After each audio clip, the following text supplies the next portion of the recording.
આજે આપણે એક એવી ઐતિહાસિક અને પૌરાણિક જગ્યાએ આવ્યા છીએ જે પ્રભાસ પાટણ એટલે કે સોમનાથ વેરાવળમાં ત્રિવેણી ઘાટ નજીક સૂર્ય મંદિરને અડીને આવેલ છે. સૂર્ય વાવ. વાવ એટલે કૂવો. કેવો પગથિયાવાળો કૂવો. આ સૂર્ય વાવ અંદાજિત 100 થી 200 પગથિયાઓથી બનેલ છે. આજે પણ સુંદર અને અદ્ભુત દેખાય છે. આ વાવ વરસાદની ઋતુમાં જે ઉપરથી વરસાદનું પાણી પડે છે તેનાથી જ આ વાવ આખું વર્ષ ભરાયેલું રહે છે. અર્વાચીન યુગમાં હવે આવી કોઈ પણ વાવનું નિર્માણ થતું નથી. પ્રાચીન યુગમાં વાવનું નિર્માણ કરવામાં આવતું હતું.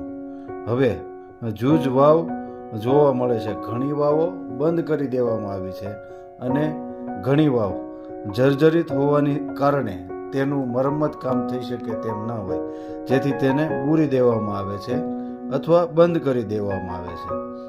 વાવને લઈને આપણામાં કેટલી કહેવતો અને કેટલાય ગીતોનું નિર્માણ થયેલ છે. આપ જ્યારે પણ પ્રભાસ પાટણ સોમનાથ મહાદેવના દર્શન કરવા આવો ત્યારે ત્રિવેણી ઘાટ તેમજ સૂર્ય મંદિર અને સૂર્ય વાવની અચૂક મુલાકાત લેશો અને આ કુદરતી નજારાને નિહાળવાનો લાભ લેશો.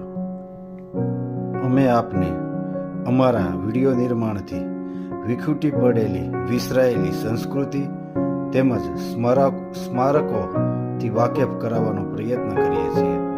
આપ દ્વારા અમારા દરેક વિડીયો નિર્માણને પસંદ કરી ફેલાવી અમારા નિર્માણને પ્રોત્સાહિત કરશો. આપ આપની પ્રતિક્રિયા નીચે આપેલ કોમેન્ટ બોક્સમાં આપી શકો છો. તેમજ આપ કેવા વિડીયો જોવા માંગો છો તે પણ અમને જણાવજો, જેથી આપના માટે અમે નવા સુંદર વિડીયોનું નિર્માણ કરી શકીએ. આભાર.